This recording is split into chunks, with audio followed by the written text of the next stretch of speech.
কি হয়েছে অর্জুন দা, তুমি এত রেগে গেছো কেন? এই যে মিলি, আমার উপকারে ঋণ শোধ করার জন্য 1 লাখ টাকার ঘড়ি কিনে এনেছে। দেখ দেখ। আরে বাবা, এত দামি? হ্যাঁ দামি। তুমি আবার কি হয়ে গেল তো সহ্য।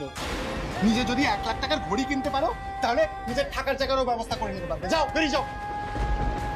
আপনি তো আমার কোনো কথাই শুনছেন না। এরকম একটা দামি ঘড়ি কেনার কথা যে মাথায় আসতে পারে সেটা আমি মেনেই নিতে পারছি না। ঘড়িটা দামি হলেই আপনার সময় বদলে দেবে, তাই তো? তাই ভাবেন তো আপনারা? খারাপ সময়টা ভালো সময় করে দেবে। আপনি আর ওই রাহুল দুজনেই একই কথা ভাবেন না যে পয়সা ফেকলেই সব কেনা যায়, সব হয়। কেউ উপকার করলে সেটাও আপনারা পয়সা দিয়ে চোকাতে চান, তাই তো? পয়সা দিয়ে ইমোশন কিনতে চান তো আপনারা? কি হলো, তাকিয়ে আছেন কেন? বলুন, উত্তর দিন।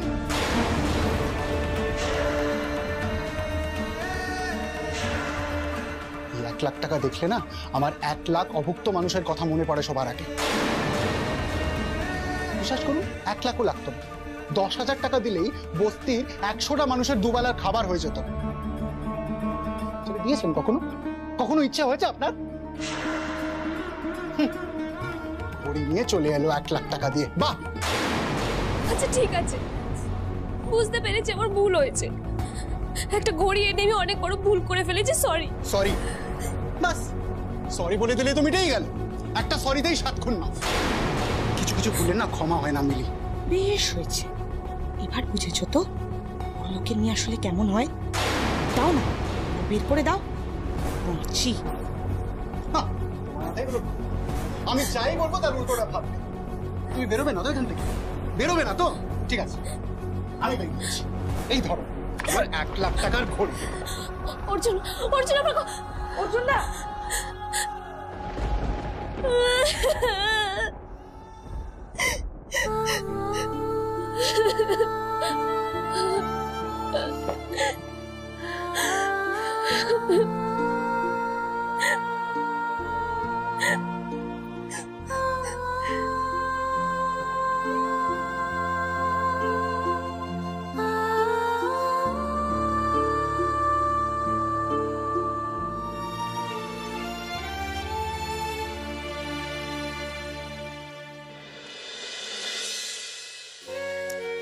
হাই গাইস, পুজো কেটে গেছে, উইন্টার আসতে চলেছে।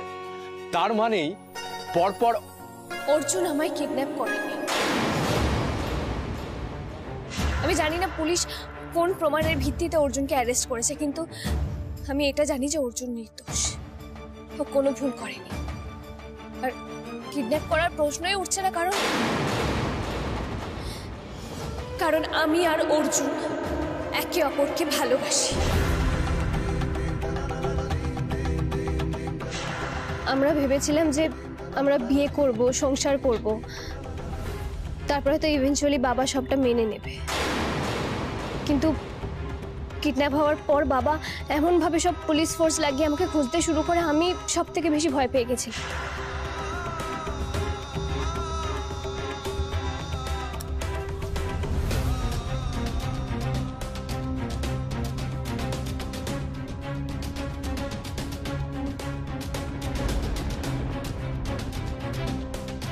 কারণ অর্জুন আমার সব থেকে কাছের ভাই, রাহুল আর অনুজের থেকেও বেশি ইম্পর্টেন্ট। আর নোংরা মেয়ে বলে কাকে সম্বোধন করছিস? মিলিকে? এতদিন তো জানতাম ও তোর কাছে সব থেকে ভালোবাসার মানুষ ছিল।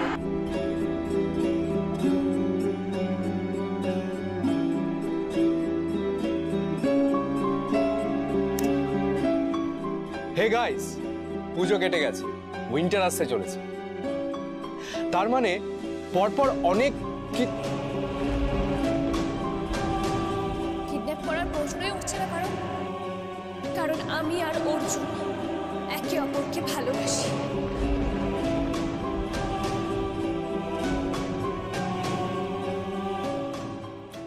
What happened, bro?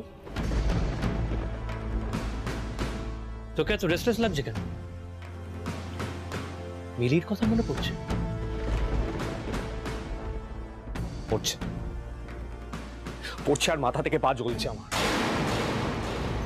ভাই আমি না বুঝতে পারি না এই একটা মেয়েকে এত ইম্পর্টেন্স দেওয়ার কি আছে।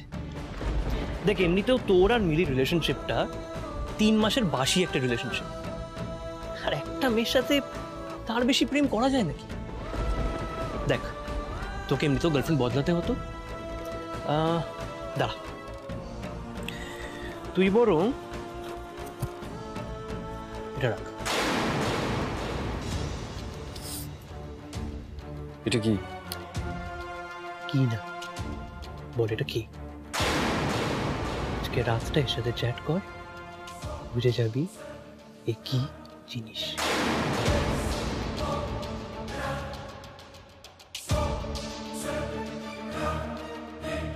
আর তাও যদি তোর পছন্দ না হয় তুই আমাকে বলবি, হ্যাঁ?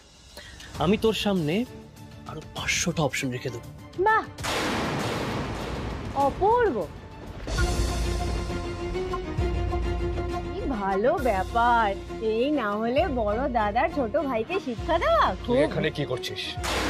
কি চাই এখানে তোর? আমার কিছু না তো, আমি তো দেখতে এসেছিলাম যে তুই আমাকে এই বাড়িতে ঢুকতে না দেওয়ার জন্য ঠিক কি কি ব্যবস্থা করেছিস। বাহ রিঙ্কু, খুব ভালো।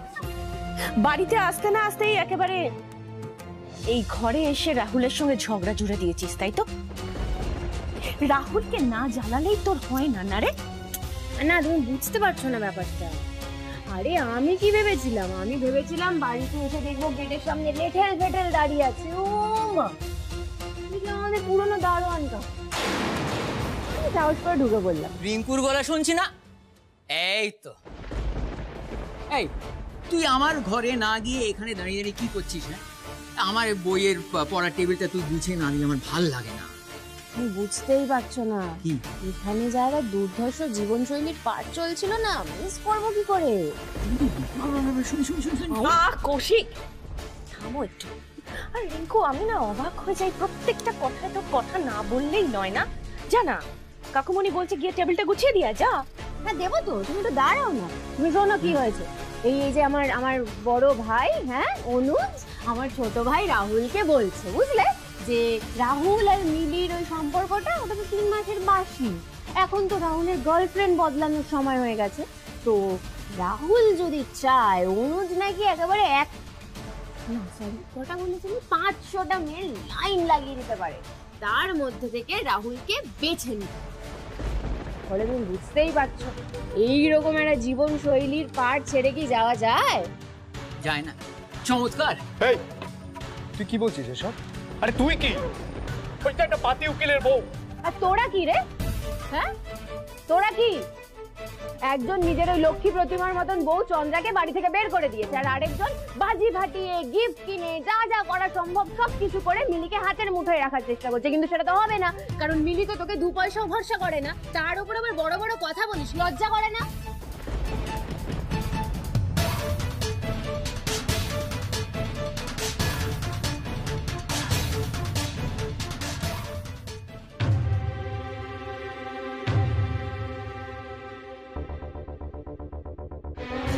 তুমি আমাকে প্রচন্ড হার্ট করলে মিলি।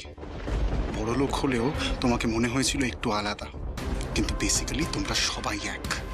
যারা গরিব তাদের মানুষ বলে গণ্যই করো না।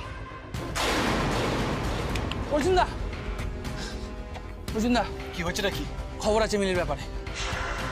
মিলি নাকি আজকে পাড়ার সোনার দোকানে গেছিল। শেখরা বললো ওনাকে একটা হার আর এক জোড়া দুল বেচেছে 1 লাখ টাকা দিয়ে।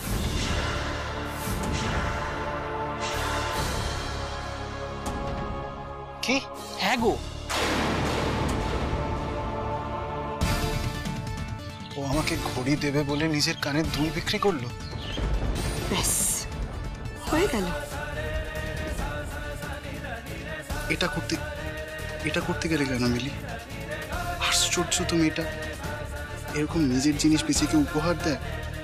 নিজের এই অবস্থা, নিজের জন্য একটা ভালো থাকার জায়গার ব্যবস্থা না করেও আমার জন্য।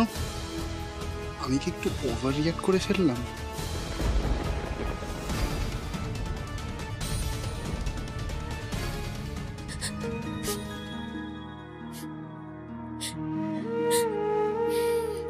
চলো ওঠো ওঠো ওঠো ওঠো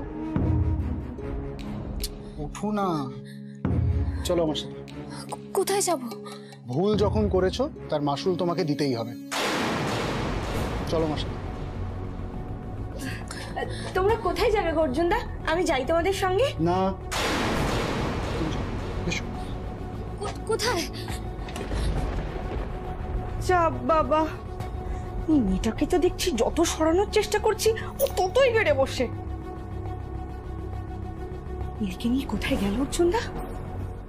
ঠিক বলেছিস রিঙ্কু, বুঝতে পারছিস না রাহুলের ক্যাপাসিটির বাইরে বেরিয়ে গেছে সব। ভাব তুই, মিলির মতন একজন শান্তশিষ্ট গোবেচারা ভীতু প্রকৃতির মেয়ে, সে কিনা প্রেস কনফারেন্স ডেকে রাহুলের মুখে একেবারে খুব হাসি পাচ্ছে না? ছেলে কষ্ট পাচ্ছে সেটা দেখে তুমি নিজের বাবা হয়ে মজা দেখছো, হাসি পাচ্ছে তো। এখন তো দেখছি শুধু মিলি আর অর্জুনই নয়, বাবার দিদিও আমাদের একই রকম সত্য। একটা কথা বলতো রাহুল, কোনো মেয়ে তোর সঙ্গে থাকবে কেন? তুই তাকে গরুর চোনা খাওয়াবি, গুরুদেবের তালে নিচে তার সঙ্গে ছাগলের বিয়ে দেওয়াবি, আর তার অবশ্য ছাগল আমদানি করার দরকার কি ছিল? বাড়িতেই যখন জল যেত। মারবি নাকি? হ্যাঁ, এখনো পর্যন্ত এই সাহসটা হয়নি, হবে নাকি?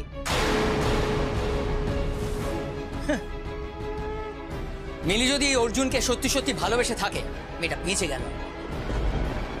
অন্তত তোর মতন গরুর চোনা খাওয়াবে না। হ্যাঁ থাকুক, আরে থাকুক অর্জুনের সাথে।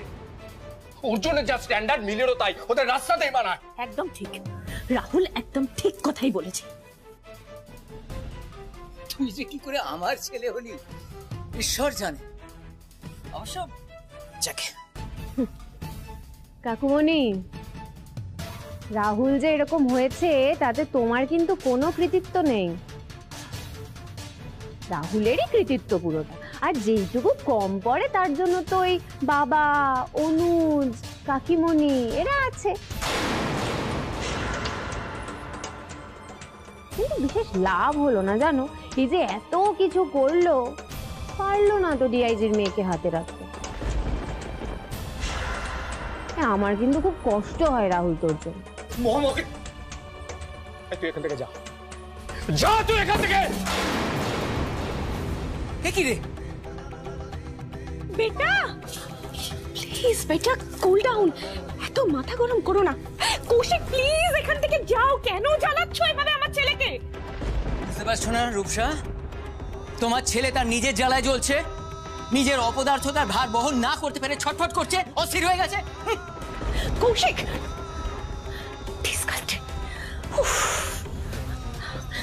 বেটা, বেটা প্লিজ তুমি এখান থেকে চলো, মাথা ঠান্ডা করো। এদের কথায় তোমাকে জাস্ট কান দিতে হবে না। আমি তোমাকে ডাকতে এসেছিলাম, গুরুদেব এসেছেন, উনি তোমার সাথে প্রাইভেটলি কিছু কথা বলতে চান।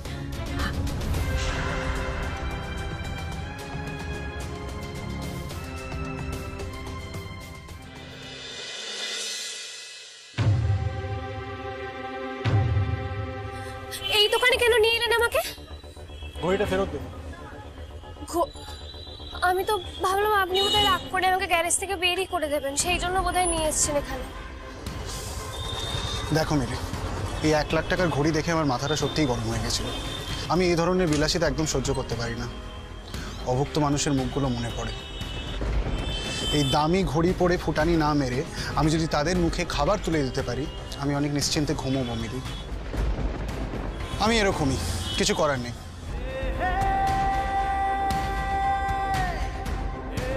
অদ্ভুত তো, তিতলি তাহলে বললো কেন অর্জুন দামি ঘড়ি পছন্দ করে? অর্জুনকে এত ভালোবাসি আর এটা জানে না অর্জুন দামি গিফট দেখলে রেগে যায়? ওকে বলে দিতে হবে যাতে আমার মতো বকা না খায়। এত ভাবার কিছু নেই মিলি, চলো ভেতরে চলো।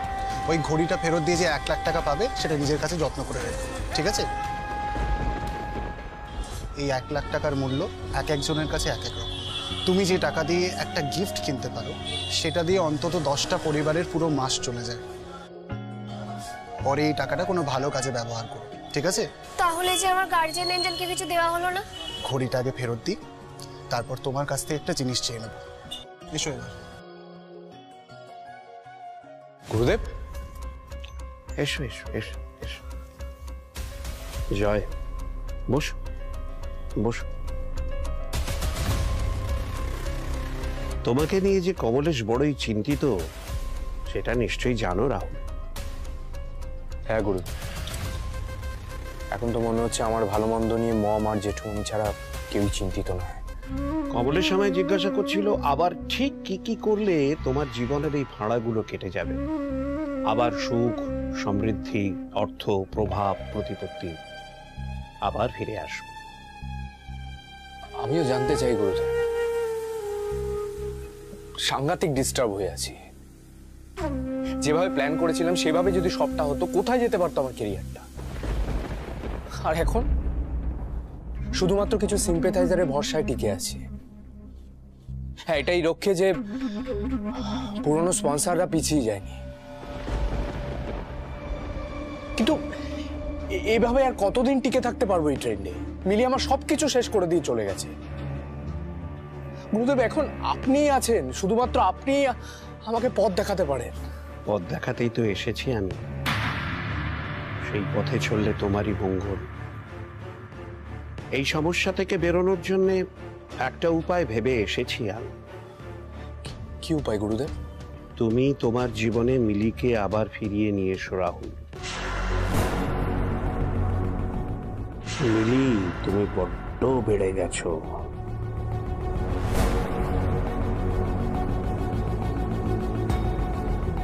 তোমার কি অবস্থা করি এবার দেখো।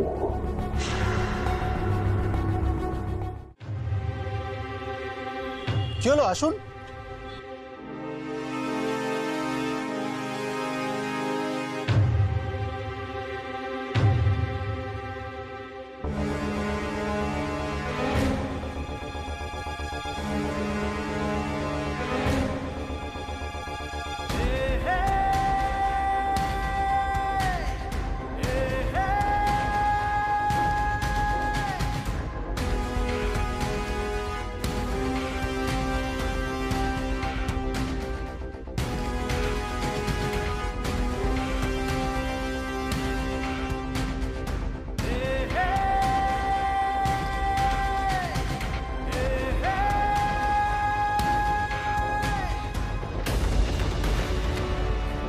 শুনুন না,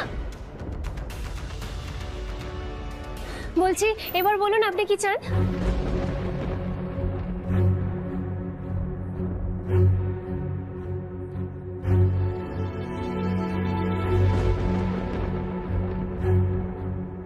মিলি, এত কিছু করার পর কি করে আপনি বলছেন যে আমার জীবনে ফিরিয়ে আনতে ওকে গুরুদেব? এটাই তো সঠিক সময় রাহুল। ব্যাপারটা বোঝো, তুমি একবার মিলিকে ডাকলে ও ফিরে আসবেই। হ্যাঁ হ্যাঁ, তাতে কি? ওকে তো আমি সহ্যই করতে পারবো না। পারতে হবে, নিজের জন্য, নিজের ভালোর জন্যে, নিজের প্রয়োজনে। তোমার প্রতি মিলির দুর্বলতাকে কাজে লাগিয়ে তুমি ওকে তোমার জীবনে ফিরিয়ে নিয়ে এসো। দেখো, ওকে তোর বাবা বাড়ি থেকে তাড়িয়েই দিয়েছে। এবার হয় ও রাস্তায় ফ্যাপা করে ঘুরে বেড়াচ্ছে, আর তা না হলে ও অর্জুনের সাথে বেলেল্লাপানা করছে। তুমি একবার যদি ডাকো, মিলির সঙ্গে সঙ্গে ফিরে আসবে। আর সমাজের চোখে তুমি হবে ওই পতিতা মেয়ের উদ্ধারকর্তা। ওর মতো মেয়েকে তোমার চরণে ঠাঁই দিয়ে তুমি মহান হবে। হ্যাঁ, কিন্তু এই বার্ডেনটা নিয়ে আমার কি লাভ হবে সেটাই তো বুঝতে পারছি না গুরুদেব। মিলি নাকি তোমাকে ঠকিয়ে, ভুল খাইয়ে, বোকা বানিয়ে অর্জুনের সঙ্গে চলে গেছে। তার যোগ্য জবাব দিতে চাও না তুমি? কোর্স চাই, বাট দেখো, এখন যদি তুমি মিলিকে ফিরিয়ে নে, সবাইকে সেটা ফলাও করে জানাও, সবার চোখে তুমি অনেক উচ্চস্থানে উঠে যাবে। তোমার দাম কি যেন বলো তোমরা, তোমার নেটওয়ার্থ একেবারে চড়চড় করে বেড়ে যাবে। তুমি তখন মেয়েদের চোখে হবে আদর্শ পুরুষ, অবলা নারীর রক্ষাকর্তা। তারপর 2-3 মাস গেলে মিডিয়ায় যখন মিলির এই খবরটা থিতিয়ে যাবে, এই সব কালি লেপালেপি বন্ধ হবে, তখন না হয় তুমি মিলিকে তোমার জীবন থেকে দূর করে দিও। তখন পায়ে পড়তে এলে দিও লাথি মেরে। আমি বারণ করব না।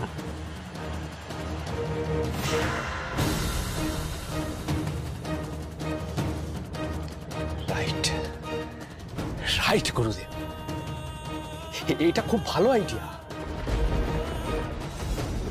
মিলির উপর এত বড় প্রতিশোধ নেওয়ার সুযোগ আমি কিছুতেই হাতছাড়া করবো না, কিছুতেই না। আর মিলি একবার তোমার কবজায় এলে ওকে আমার কবজায় আনা 2 মিনিটের কাজ। তারপর তোমাকে আমি কিভাবে শাস্তি দিই শুধু তুমি দেখবে মিলি। ওই অর্জুনও তোমাকে বাঁচাতে পারবে না। কি হলো বলুন, কি চান? চুপ করে আছেন কেন? আপনিই তো বললেন আমার কাছ থেকে চেয়ে নেবেন। আমি যা চাইবো তুমি দিতে পারবে?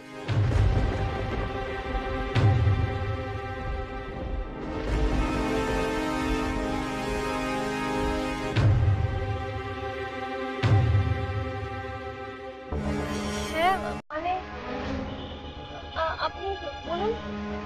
আমার ওটা চাই।